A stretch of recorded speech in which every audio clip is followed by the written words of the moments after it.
नारी जागरण के अभियान को ऐसा महत्वपूर्ण अभियान बनाया कि दुनिया का सबसे बड़ा अभियान बनकर के रह गया। और आज गायत्री परिवार में सबसे बड़ी नारी शक्ति का योगदान है और इससे यह मिशन निरंतर विश्वव्यापी होता चला गया है। इसलिए कभी ऐसी परंपरा रही, पुत्र और पुत्री में अंतर किया जाता रहा, लेकिन गुरुदेव ने पूरे समाज को जो ज्ञान दिया, नारी की महिमा को स्थापित किया, नारी की गरिमा को समझाने का प्रयत्न किया। आप देखिए, हमारे समाज में दो प्रकार की नारियों का उल्लेख होता है। रामायण में भी आपने देखा तो एक तो नारी मंथरा के रूप में भी है और एक नारी कौशल्या के रूप में है। मंथरा ने कितना बड़ा रघुकुल का नुकसान पहुंचा दिया और इसके बाद भी कौशल्या ने कोई मन में कोई दुर्भाव नहीं रखा। एक महान नारी किस प्रकार से अपने बच्चे को लोक मंगल के लिए विदा करती है, इसका उदाहरण कौशल्या है। और साधारण जगत की जो नारी, हर नारी की आकांक्षा होती है कि हमारा बच्चा महान बन जाए, तो उसके प्रतीक के रूप में कौन है? कैकेयी है, जिन्होंने चाहा कि मेरे भरत राजा बन जाए। राजा बनना तक तो ठीक था, लेकिन दूसरे का नुकसान हो जाए, ये स्वभाव है। ये स्वभाव है साधारण नारी का कि वो अपना हित चाहती है और उसमें प्रतिस्पर्धा होती है, ईर्ष्या होती है। पुरुष में अभिमान होता है और नारी के अंदर ईर्ष्या होती है। इसको जितना ही कम कर सके और कौशल्या बन सके तो हमारे धरती को नवरत्न प्राप्त होते रहेंगे। दूसरा, महाभारत में भी ऐसे ही दो नारियों का उल्लेख आता है। एक कुंती का, जिसने विधवा होकर के भी और तमाम विपरीत परिस्थितियों में रह करके भी अपने बच्चों को, पांचों को देवता बना दिया।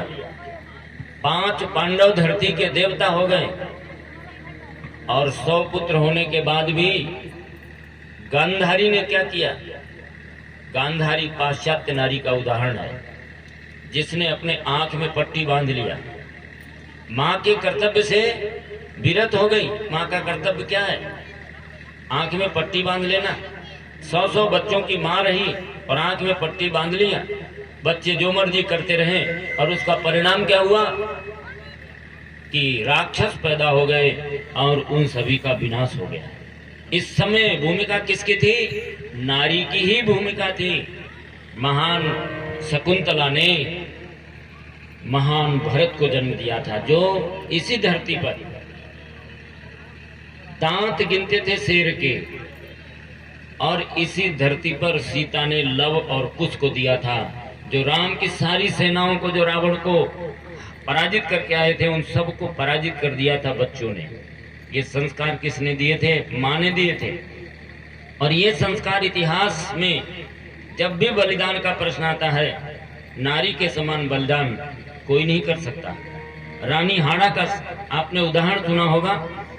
जिस समय उनके पति देव युद्ध की भूमि में जा रहे थे, अभी अभी शादी हुई थी। महारानी हाड़ा बहुत ही अपूर्व सुंदरी थी और उनके मन में रानी के प्रति आसक्ति थी। युद्ध के भूमि में जाने के बाद सेनापति को भेजा, जाओ रानी की कोई पहचान लेके आओ। तो रानी हाड़ा ने सोचा कि मैं और मेरा रूप, मेरी आसक्ति हमारे देश के लिए खतरनाक होगी। यदि युद्ध नहीं किया तो हम पराजित होंगे, हमारा देश पराजित होगा। और इसके लिए रानी हाड़ा ने अपने सिर को काट दिया था और काट करके थाली में रख करके और भेंट दिया था, ये मेरी पहचान।